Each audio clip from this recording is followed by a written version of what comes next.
செல்லக்குட்டீஸ் எல்லாருக்குமே வந்து பார்த்தீங்கன்னா, ஒரு சிறப்பான வணக்கங்கள்ப்பா. வீடியோக்குள்ள போறதுக்கு முன்னாடி 10th ஸ்டாண்டர்டுக்கு லாஸ்ட் வீடியோ இதுதான். சோஷியல் சயின்ஸ் நம்ம எல்லாமே வெற்றிகரமா வந்து முடிச்சுட்டோம்.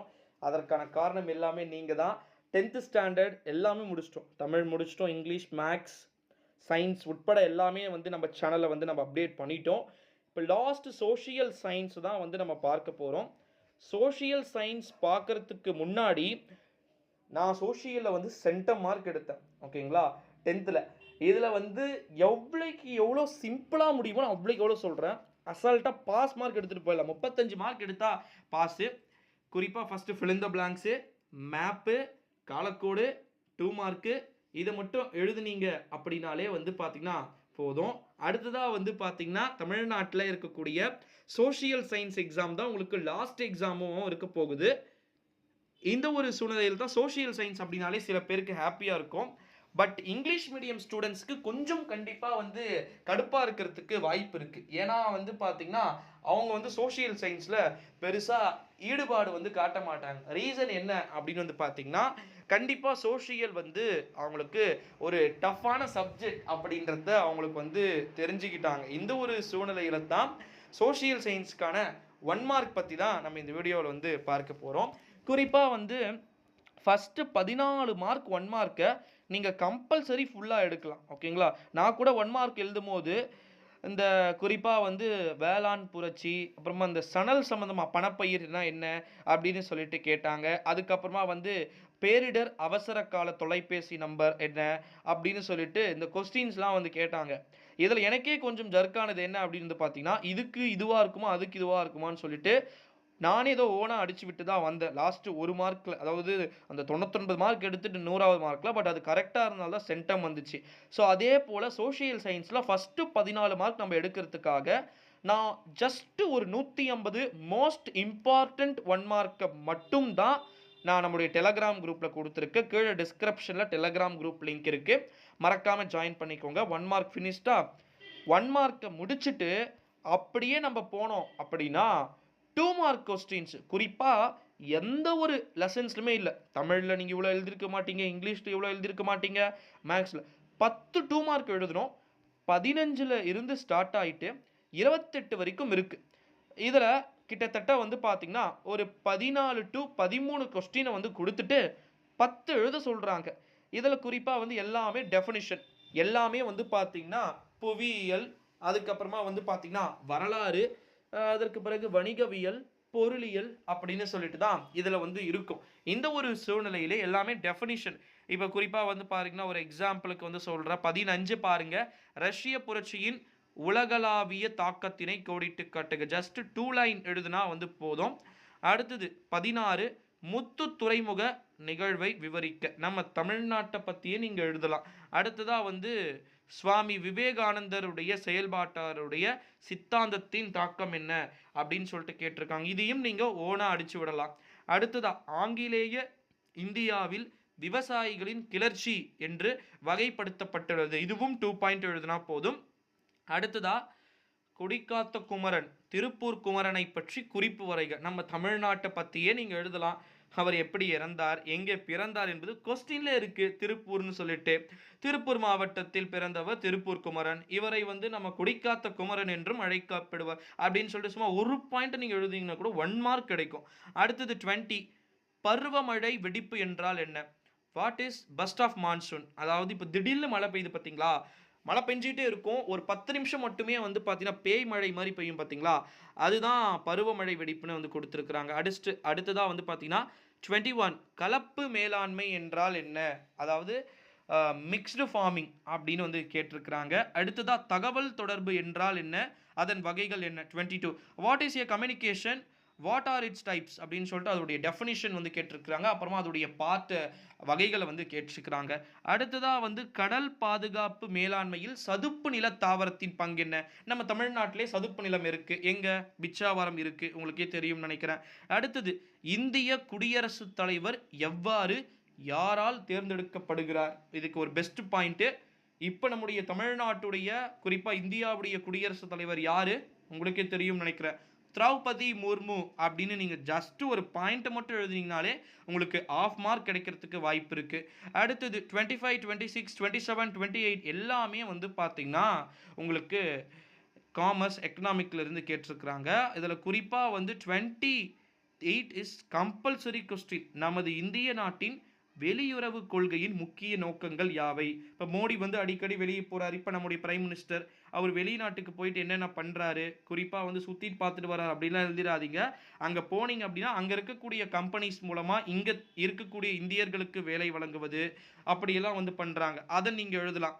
அடுத்ததாக 10 5 மார்க் எந்த ஒரு பாடத்துலையுமே கேட்காத ஒரு 10 5 மார்க் இதில் கேட்குறாங்க. அதில் 29 செப்ப மேட்ருங்க. Fill in the blanks 5 mark தட்டி தூக்கிட்டு போயிட்டே இருக்கலாம். அடுத்தது 30வது வந்து பாருங்க 29லேருந்து 42 வரைக்கும் 5 மார்க் வந்து இருக்கிறத நம்மளால் வந்து பார்க்க முடிகிறது. இதில் 29 fill in the blanks, 30 Velu Nachiyar பற்றி விரிவாக விவரிக்க அப்படின்னு வந்து சொல்லியிருக்கிறாங்க. வேலு நாச்சியார் எங்கு பிறந்தார்? சிவகங்கையில் பிறந்தார். 1 மார்க்கு. சிம்பிளா இது எனக்கு தெரிஞ்ச பாயிண்ட் மட்டும். டீட்டெயில்ஸ்லாம் சொன்னால் வீடியோ லென்த்தாக போகும். இது மட்டும் நீங்கள் எழுதுனீங்க அப்படின்னாலே உங்களுக்கு அசால்ட்டாக 1 மார்க் வரும். அடுத்ததா முதல் உலகப் போருக்கான முக்கிய காரணங்களை விவாதிக்க, அதாவது discussion the main of war causes first world war, second world war, third world war கூட வரலாம். வந்துச்சுன்னா அது கண்டிப்பாக வாட்டருக்காக வரலாம். அடுத்ததாக 4th வந்து பாருங்க, அதாவது 32 வந்து பாருங்க. 32ல் வேறுபடுத்துக, டிஃப்ரென்ஷியேட் வந்து கேட்குறாங்க. வேளாண் சார்ந்த மற்றும் கனிமம் சார்ந்த தொழிலகங்கள் வந்து கேட்டிருக்கிறாங்க. வேளாண் சார்ந்த தொழிலகங்கள்லாம் எப்படின்னா, இப்போ ஒரு சின்ன டொமேட்டோ இருக்குது அப்படின்னாலும் கூட அதை வச்சு நம்ம டொமேட்டோ சாஸ் வந்து ரெடி பண்ணலாம். அதை பற்றி ஒரு 2 பாயிண்ட்ஸ் எழுதலாம். அடுத்தது கனிமம் சார்ந்த தொழிலகங்கள் அப்படின்னா ரயில்வே ஸ்டேஷன் இருக்கு, அதோடைய உபரி பாகங்கள் எங்கிருந்து வருது அப்படின்னு சொல்லிட்டு எழுதலாம். சாலை வழி போக்குவரத்து, ரயில் வழி போக்குவரத்துன்னு கேட்டிருக்கிறாங்க. அதுவும் டிஃபரன்ஷியேட். சாலை வழியில் போகும்போது நமக்கு அமௌண்ட் அதிகமாகும், ரயில் வழி போகும்போது நமக்கு பயணங்கள் நல்லா சொகுசா அமையலாம் அப்படின்னு சொல்லிட்டு சும்மா இதெல்லாம் ஓனாவே அடிச்சு விடலாம், மார்க் வந்துடும். அடுத்தது 33 வந்து பாருங்க, ஐக்கிய நாடுகள் சபையின் அமைப்பு மற்றும் செயல்பாடுகளை ஆய்வு செய்க. 2 பக்கம் எழுதுறோம். அடுத்தது 1857ஆம் ஆண்டு பெருங்கலத்தின் தோல்விக்கான காரணங்கள். நான் சென்டம் அடிச்சதுக்கான ரொம்ப மோஸ்ட் இம்பார்ட்டன்ட் கொஸ்டின்ஸ். இதை மறக்காம கண்டிப்பா எழுதுங்க. அடுத்தது 35 அடிச்சு விடலாம். 35ம் 36ம் நீங்க இஷ்டத்துக்குமே அடிச்சு விடலாம். இந்தியாவின் கிழக்கு மற்றும் மேற்கு கடற்கரை சமவெளியை பற்றி விளக்குகவும். நகரமயமாக்கம் என்றால் என்ன, அதன் தாக்கங்களை விளக்குக. அதாவது எப்படின்னா, இப்போ சென்னை எடுத்துக்கோங்க, பெங்களூர் எடுத்துக்கோங்க.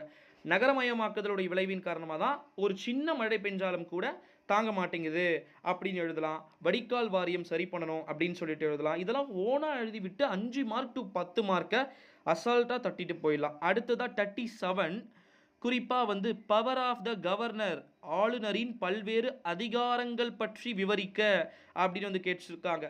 நம்முடைய தமிழ்நாட்டுடைய ஆளுநர் யாரு? நான் இந்த வீடியோ வந்து ஜனவரியில் அப்லோட் பண்ணுறேன்ப்பா. இந்த வீடியோவை நீங்கள் ஏப்ரலில் பார்ப்பீங்க. ஸோ இப்போ இருக்கக்கூடிய ஆளுநர் ரவி அவர்கள். அப்போ யார் இருப்பேனா மாற்றுறதுக்கு சான்ஸ் இருக்குது. ஸோ அதனால் அது வந்து பார்த்துக்கோங்க. அடுத்ததாக 38 39 வந்து நீங்கள் அடிச்சு விடலாம். உலகமயமாக்கலின் சவால்களை எழுதுக. அதாவது குறிப்பாக நிறைய பேர் ஒரு சில நாடுகளில் குழந்தை பெற்றுக்கிறது ஒரு எப்படி சொல்கிறதுனா, ஒரு குழந்தை தான் வந்து இருக்கணும் அப்படிலாம் வந்து ரெஸ்ட்ரிக்ஷன் வந்து போடுறாங்க. அதை பற்றி நீங்கள் எழுதலாம் குறிப்பாக. அடுத்ததாக வந்து 40 வந்து பாருங்கள், இந்தியாவின் வேளாண் கொள்கையின் சில முக்கிய நோக்கங்களை சுருக்கமாக எழுதுக அப்படின்னு சொல்லியிருக்கிறாங்க. இதுவும் ரொம்ப மிக முக்கியமானதாக பார்க்கப்படுகிறது. அடுத்த இம்பார்ட்டண்ட்டானதுங்க, சென்டம் மார்க் ஈஸியாக எடுக்கிறதுக்கு காலக்கோடு, டைம்லைன் வெரி இம்பார்ட்டண்ட். இந்த டைம்லைனை நீட்டாக ஒரு பேஜ் ஃபுல்லாக விட்டுட்டு பாக்ஸ் வாங்கணும். டைம்லைனுக்கு நான் படிக்கும்போது எனக்கு தனி ஷீட் கொடுத்தாங்க, இப்போ கொடுக்குறாங்களான்னு தெரியல.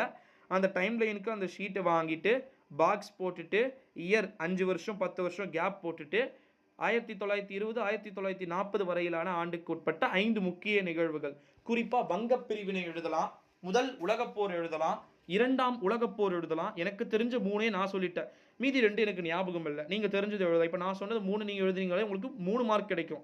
அடுத்ததாக 42 இந்திய வரைபடத்தில் கீழ்காணும் இடங்களை குறிக்க. 5 பிளேஸுமே குறிக்கணுமா ப்ரோ அப்படின்னா குறிச்சாகணும். வேதாரண்யம், சௌரி சௌரா, தண்டி, பாரக்பூர், மீரட். இதில் வேதாரண்யம் மட்டும் கொஞ்சம் கரெக்டாக குறிச்சிருங்க. நம்ம தமிழ்நாட்டில் இலங்கைக்கு மேலே ஒரு சின்ன புள்ளி வச்சு ரவுண்ட் பண்ணி விட்ருங்க. ஏன்னா 1 மார்க் வரும்ல, ஈஸியாக சொல்கிறேன். அடுத்ததாக வந்து பார்த்தீங்கன்னா 8 மார்க் கொஸ்டின்ஸ் வந்து கேட்டிருக்கிறாங்க. பார்ட் 5 8 மார்க் வந்து கேட்டிருக்கிறாங்க. அதில் வந்து பார்த்தீங்கன்னா குறிப்பாக 43ல் 2 கொஸ்டின் வந்து கொடுத்துருக்குறாங்க. அதாவது என்ன அப்படின்னு வந்து பார்த்தீங்கன்னா ராமலிங்க சுவாமிகளுடைய வாழ்க்கை மற்றும் போதனைகள் அதுவும் எழுதணும். அப்புறமா ஹவுசி மின் பற்றியும் பிஎட் மின்கட்சி உதயுடைய பற்றியும் வந்து வரைக. இதெல்லாம் இம்பார்ட்டண்ட்டே இல்லாமல் இருந்துச்சு நான் படிக்கும்போது. பட் இப்போ இம்பார்ட்டண்ட்டாக மாறி இருக்கு. இது உங்களால் எழுத முடியல. 43ல் அடுத்த 2 கொஸ்டின்ஸ் வந்து கொடுத்துருக்குறாங்க. அதுவும் வந்து எழுதலாம். காந்தி நடத்திய உப்பு சத்தியாகிரக போராட்டத்தை பற்றி எழுதலாம். இதை முடிச்சுட்டு அடுத்த கட்டமாக 44 பார்வையற்ற மாணவர்கள் வரைபட தொடர்புடைய வினாக்களுக்கு குறிப்புகளை மட்டும் வந்து எழுதியிருக்கிறாங்க. அடுத்ததா 44ல் வந்து பாருங்க, கொடுக்கப்பட்டுள்ள இந்திய வரைபடத்தில் கீழ்காணும் இடங்களை குறிக்குக. கேட்டு சிகரம், கரிசல் மண் பகுதி, எதனா ஒரு பகுதி ரவுண்ட் பண்ணிட்டு கரிசல் மண் அப்படின்னு எழுதிருங்க. மும்பை ஹை, பாக் நீர் சந்தி, கட்ச் வளைகுடா, நெய்வேலி கடலூர்ல இருக்கு. சோழ மண்டல கடற்கரை பெருசா அப்படியே போட்டுட்டு சோழ மண்டல கடற்கரைன்னு எழுதுங்க. சென்னையிலிருந்து கொல்கத்தா வரை செல்லும் ரயில் பாதை. சென்னையிலிருந்து மேலே ஆந்திரா போயிட்டு தெலங்கானா போயிட்டு ஒடிசா போயிட்டு கொல்கத்தா போகிற மாதிரி பண்ணிடுங்க. ஓகேங்களா? அவ்வளோதான் செல்லக்குட்டீஸ். அடுத்ததாக வந்து பார்த்தீங்கன்னா ரிவர் கேட்டிருக்கிறாங்க பாருங்க. கொடுக்கப்பட்டுள்ள தமிழ்நாடு வரைபடத்தில் கீழ்காணும் இடங்களை குறிக்க. சென்னை, தொட்டபெட்டா, கன்னியாகுமரி, சேலம், காவிரியாறு, மன்னார் வளைகுடா, அகத்தியர் மலை, வங்காள வளைகுடா. இதெல்லாம் சிம்பிள். அதாவது குறிப்பாக தமிழில் வந்து சொன்னோடனே bay of Bengal, Salem, river Kaveri, gulf of Mannar, bay of Bengal இதெல்லாம் வந்து கேட்டிருக்கிறாங்க. ஸோ செப்ப மேட்ரு யாருக்குமே இல்லாத அளவுக்கு 13 நிமிஷம் வீடியோ வந்து 10th ஸ்டூடெண்ட்ஸ்க்கு வந்து அப்லோட் பண்ணியிருக்கோம். நான் சென்டம் மார்க் எடுத்ததும் இல்லாமல் ஸ்டூடெண்ட்ஸ் ஆகி நீங்களும் சென்டம் மார்க் எடுக்கணும் அப்படின்றது தான் என்னுடைய எய்ம் கூட. சத்தியமாக சென்டம் எடுக்கலாம், பிரச்சனையே வந்து கிடையாது. கீழே டிஸ்கிரிப்ஷனில் நம்ம டெலகிராம் குரூப் லிங்க் இருக்குது, மறக்காமல் வந்து ஜாயின் பண்ணிக்கோங்க செல்லக்குட்டீஸ். சோஷியல் சயின்ஸை பொறுத்த வரைக்கும் நிச்சயமாக நீங்கள் கதை அடித்து விட்டாலே 50 மார்க் வரும். 8ஆம் தேதி 4வது மாதம் வருது. ஏப்ரல் 8 நீங்கள் எக்ஸாம் எழுத போகிறீங்க. நல்லபடியாக சென்டமுக்கு சென்டம் நிச்சயமாக அடிப்பீங்க அப்படின்னு சொல்லிட்டு இந்த வீடியோவை வந்து முடிச்சுக்கிற செல்லக்குட்டீஸ். மறக்காமல் இந்த வீடியோவை உங்கள் ஃப்ரெண்ட்ஸ் அண்ட் ஃபேமிலிக்கு ஷேர் பண்ணிவிடுங்க. நன்றி.